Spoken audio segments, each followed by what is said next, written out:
Friday. My name is Peter Klein. Thank you very much for tuning in today. This is part one, the fights portion, as we get ready for UFC 298 coming up this weekend. As always, you can find me on social media, Twitter, Instagram, and TikTok. I'm at Primetime Klein, twitch.tv/primetimepk, and you can email this show, couchpotatodiary@yahoo.com.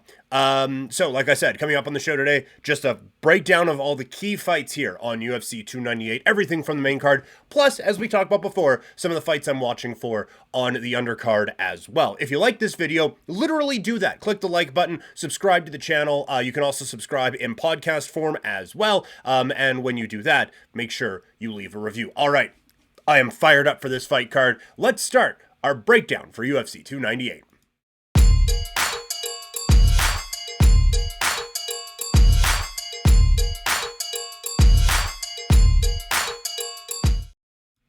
All right, UFC 298 goes down this weekend, and it is one of the, first mega shows here for the UFC this year. The last pay-per-view was fine, but upcoming, this one's great. UFC 299 is fantastic, and then UFC 300.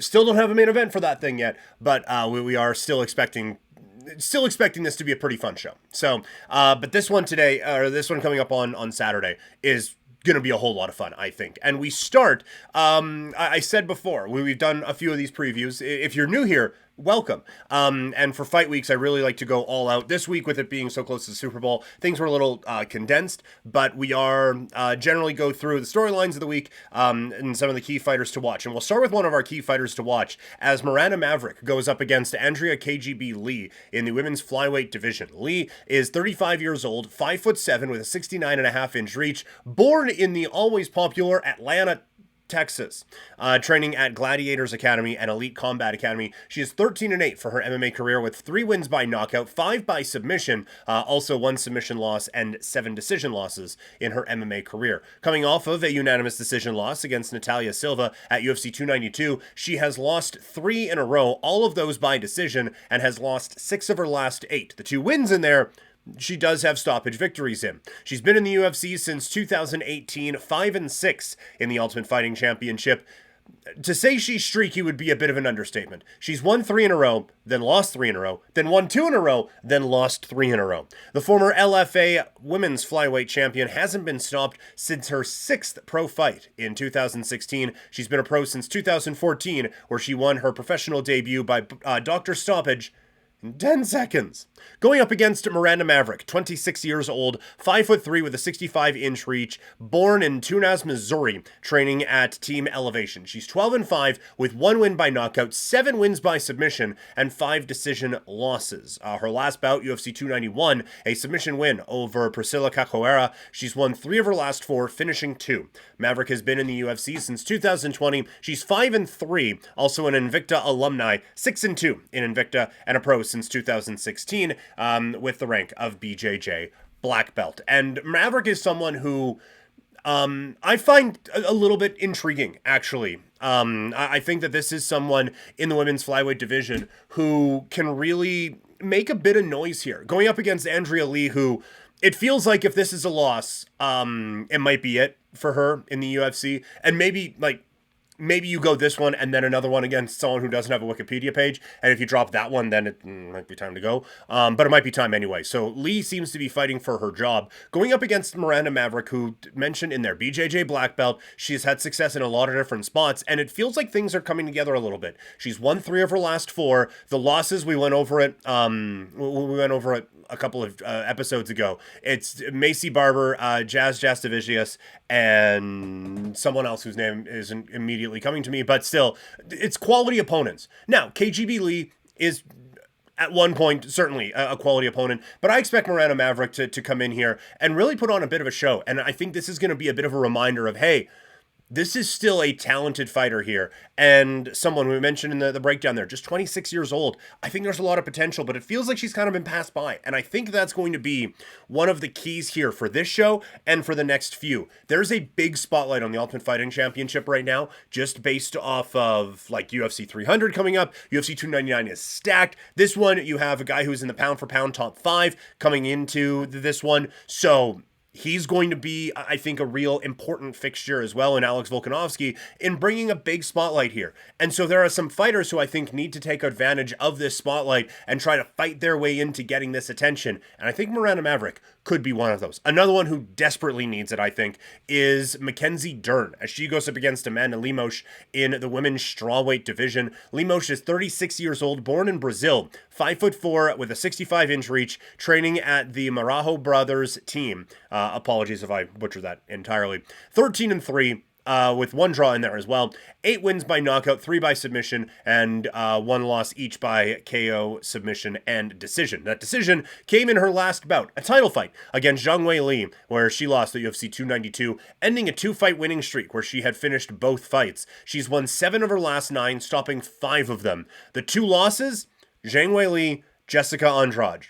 Nothing to sniff at there at all. She's been in the UFC since 2017 with a 7-3 record. Former Jungle Fight women's bantamweight champion, has been a pro since 2014. Mackenzie Dern, 30 years old, born in Phoenix, Arizona, 5'4" with a 63-inch reach, training with Jason Perillo. She is 13-4 with 7 wins by submission, 6 by decision, so no knockouts in there. She's been knocked out once, her last bout, and 3 decision losses. That knockout loss came at UFC 295 against Jessica Andrade. She's alternated wins and losses in her last 6 fights, all decisions except for this most recent one, when again, knocked out.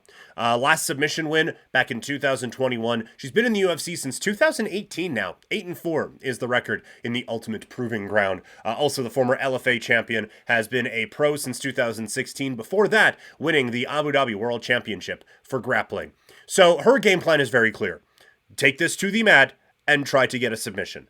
And the second part is easy for her, right? Like, she is really, really good. Like, one of the best grapplers we have in this sport right now. And so, like, that part, again, it's clear. Get this fight to the ground, get the submission. It's the get it to the ground part that I think she's going to have a bit of trouble with. Lemos is an incredibly physically strong fighter, and we have seen Dern in the past kind of struggle with that type of a fighter in getting them down to the ground. And, like, Dern is one of the few fighters who you would say, oh, pull guard. I feel like in 2024, MMA has kind of advanced to the point where top position, where fighters in top position are at least smart enough to not get their arm broken and to be able to at least land and control well enough that it's not going to be a problem against 99% of fighters.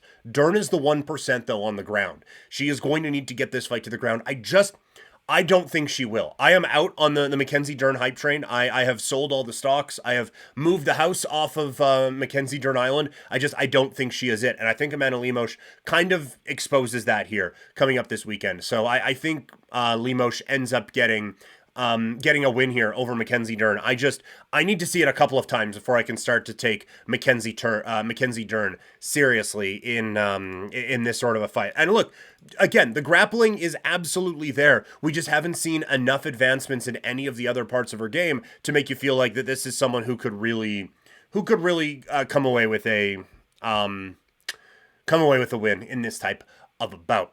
We move to the main card. Anthony Hernandez taking on Roman Kopylov in the middleweight division. Hernandez is 30 years old, born in Dunnigan, California, standing at 6 feet tall, training at MMA Gold. 11-2 with 1 no contest for his career. 2 wins by knockout, 7 wins by submission, 1 knockout, 1 submission loss each. Coming off of a TKO win over Edmund Shabazian back at Ultimate Fight Night in May of 2023. 4 wins in a row, 3 of them by finish. He's been in the UFC since 2019. 5-2 in the Ultimate Fighting Championship, coming to the UFC after an impressive performance on Dana White's Contender Series that turned into a no contest because of a marijuana test. The former LFA middleweight champion has been a pro since 2014. Kopylov is 32 years old, training at Ratiborets, born in Russia. 12-2 for the career, 11 wins by knockout, 1 decision win, and 1 submission loss, 1 decision loss. His last fight in September, a knockout win over Josh Fremd. He is on a 4-fight winning streak, all by knockout, 3 in the second round, 1 in the third. He lost his first 2 fights in the UFC and has now won these 4 in a row. He's been a pro since 2016. His pro debut, the only decision win he has on his resume. This is going to be a fun, all violence type of a fight to get this thing going. And it really does feel, because of that, like a bit of a coin flip. I'm going to take Kopylov. I just feel like there is maybe a little bit, again, like both these guys have a lot of finishes, right? I just feel like in this type of a firefight type of a fight, I think Kopylov has a couple more tools in the toolbox. So I think Kopylov ends up getting the job done. Bantamweight division, I am so intrigued by this fight. Merab Dvalishvili, 33 years old, born in Georgia, country. Training at Serra-Longo Fight Team, 16-4 with 3 wins by knockout, 1 by submission, and he has been stopped once in his career. That was a submission loss. Coming off of one of the biggest wins of his career, a unanimous decision win over Piotr Jan back in March of 2023. It's a 9-fight win streak, 8 of them by decision, with wins over Jan, Jose Aldo, Marlon Moraes, Cody Stamen, and John Dodson, obviously, among others. He's been a pro since 2014, where he started his career 1-2, worked his way to the octagon in 2017, lost his first 2 fights in the UFC, and has now won 9 in a row. Going up against Henry Cejudo, now 37 years old, 5'4", born in Los Angeles, training at Fight Ready. 16-3 for his career, with 8 wins by knockout, 8 by decision. He has been stopped once in his career and lost 2 by decision, including his last fight at UFC 288, where he lost to Aljamain Sterling in a return from a 3-year layoff. It was his first loss since 2016. And the first time the judges have been needed since 2018. The former UFC flyweight and bantamweight champion has been in the UFC since 2014, amassing a 10-3 record. A pro since 2013, he is the 2008 Olympic gold medalist for wrestling. And that was something going into UFC 288 we kind of talked about. Because of the shtick and the cringe and all of that, you forget just how talented this fighter is. But 3 years is a long time to sit away. And it ends up costing him against Aljamain Sterling. And I think it's going to cost him here. Dvalishvili is relentless. And I think the thing that helps Cejudo is that this is just a 3-round fight. And I think if this was 5 rounds, Dvalishvili would be able to potentially wear him down in the championship rounds, or the main event rounds, so to speak. I like Dvalishvili in this spot. Cejudo, phenomenal champion at one point. Obviously, like an incredible resume and an incredibly talented fighter. I just didn't see enough in the Aljamain Sterling fight to make me think that he can get to the Dvalishvili level either. So I think Merab gets it done in kind of a fast-paced, just constant pressure type of a fight. I think Merab gets the job done here with a unanimous decision victory here at UFC 298. Jeff Neal taking on Ian Machado Gary. Neal, 33 years old, at 5'11", born in Austin, Texas, training with Fortis MMA. 15-5 for his career, 9 wins by knockout, 2 by submission. He has also been stopped 3 times in his career, once by knockout, twice by submission, including in his last bout at UFC 285, where he missed weight and then tapped out to Shavkat Rakhmonov, ending a 2-fight winning streak. It's the first time he was finished in the UFC, and the last time he was stopped before that was in January of 2017.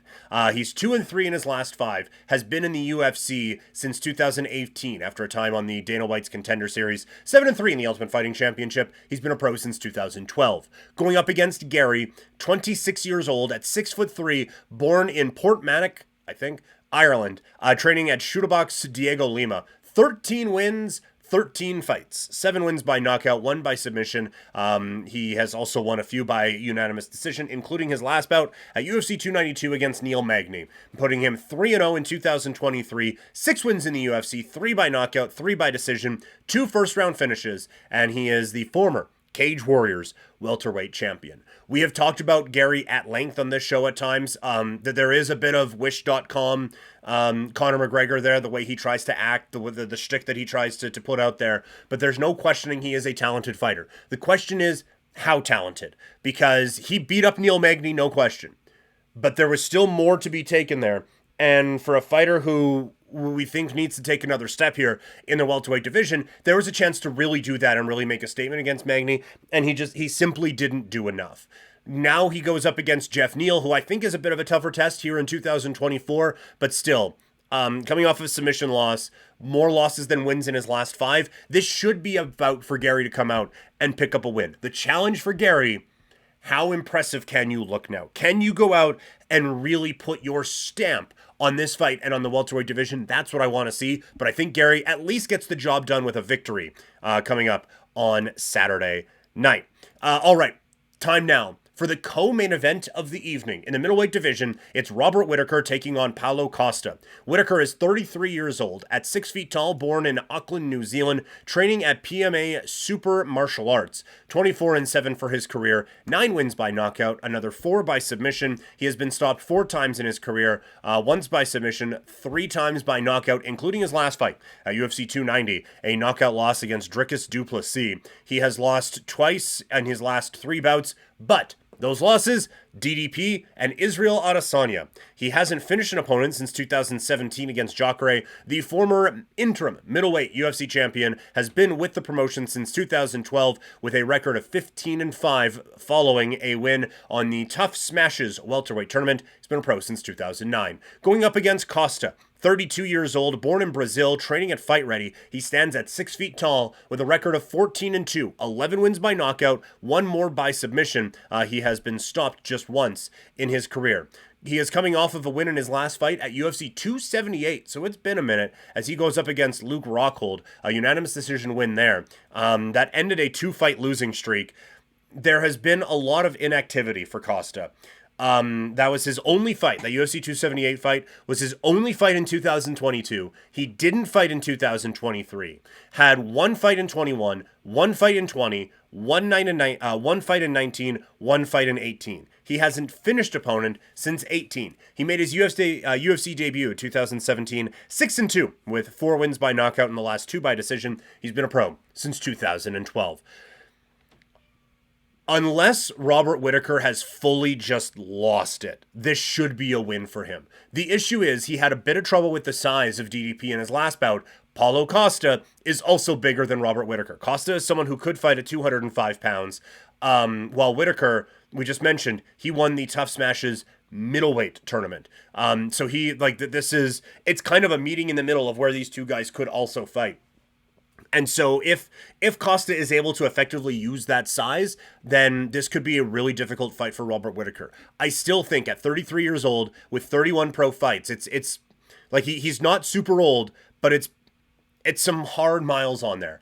I think he is skilled enough and talented enough that he will be able to stay away from the size of Costa, kind of keep him on him, bit of a hit and move. He is still one of the more skilled strikers you will see in the Ultimate Fighting Championship, so I think that's where he has the advantage in this fight.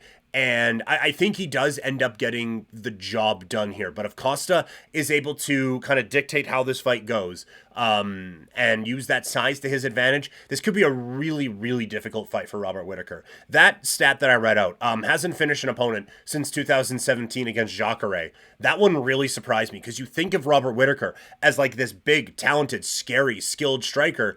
And while he can be all of those things, I also thought finisher was on there, and apparently it is not. And like I think that he will be able to kind of outbox and stick and move with Paulo Costa and be able to pick up a win that way. But to be able to get back to a title now with Strickland and Hamzat and with Adesanya and with DDP, it feels like there needs to be another level added to this game here in 2024, and we'll see if Robert Whittaker can find that. Which brings us now to the main event of the evening. It is for the featherweight championship of the world, the champion Alexander Volkanovski taking on the challenger Ilia Topuria. Volkanovski is 35 years old, standing at 5'6", born in New South Wales, Australia, training at City Kickboxing, 26-3 for his career, 13 wins by knockout, 3 by submission,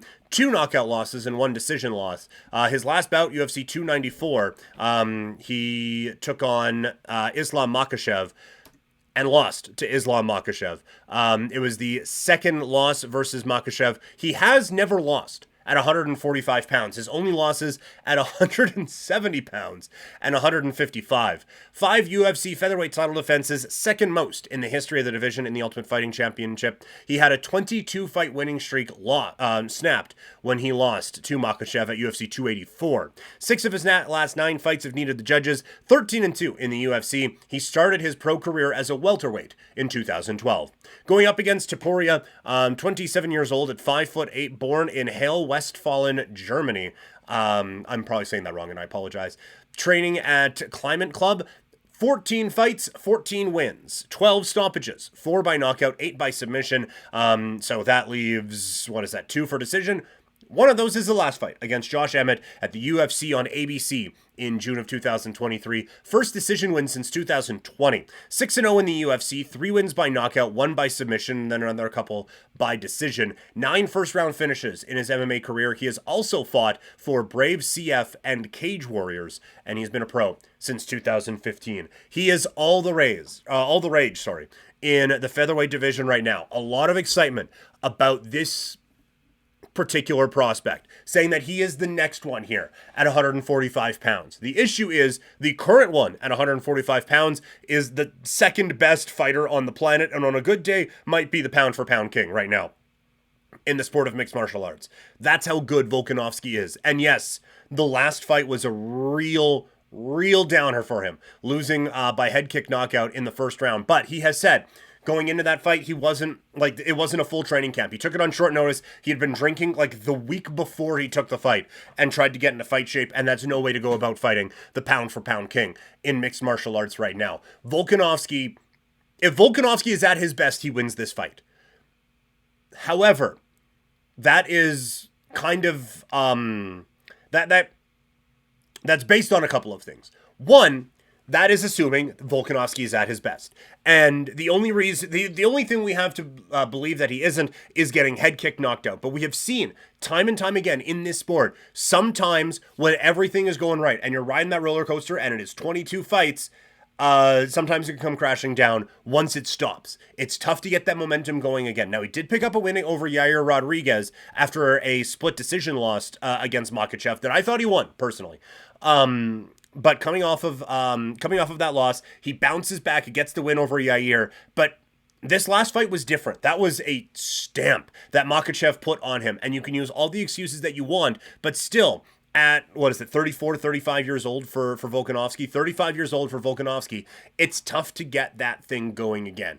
So, we are assuming best case scenario for Volkanovski. The other part of this that we don't know what best case scenario looks like for Topuria. We know what it has looked like, but this is a kid who's 27 years old and growing and getting better each and every time he steps into that octagon. So the best version of Volkanovski beats the best version of Topuria that we have seen. But we don't know if we are getting the best version of Volkanovski, and we don't know what the best version of Topuria is. So it makes this such an intriguing fight. I am still going Volkanovski here. I do think that this is still the most talented fighter in the sport today. When you look at well-roundedness, game planning, execution, all of that, I think he is the pound for pound king right now. But he has 2 losses to a guy who actually is the pound for pound king, so can't really give him that mantle. But I just think that it is a lot for Topuria to put together. And we've also said before, yes, you're going up against maybe the best guy to ever do it at 145 pounds. So to say you've never fought anyone of this level is kind of unfair, because Volkanovski at 145 pounds is kind of a one of one. That being said, it is with all due respect to Josh Emmett, it is a gigantic gap between Josh Emmett and Alex Volkanovski. And Emmett is the toughest fighter that Topuria has faced going into this fight. So this is a new challenge for Topuria going in. I think he holds strong. I think he puts on a good showing. I think he loses. I have Volkanovski winning this fight. So those are the breakdowns for the key fights coming up here on UFC 298. Couple that I clicked on the old gambling websites there. Let's take a look at today's ticket.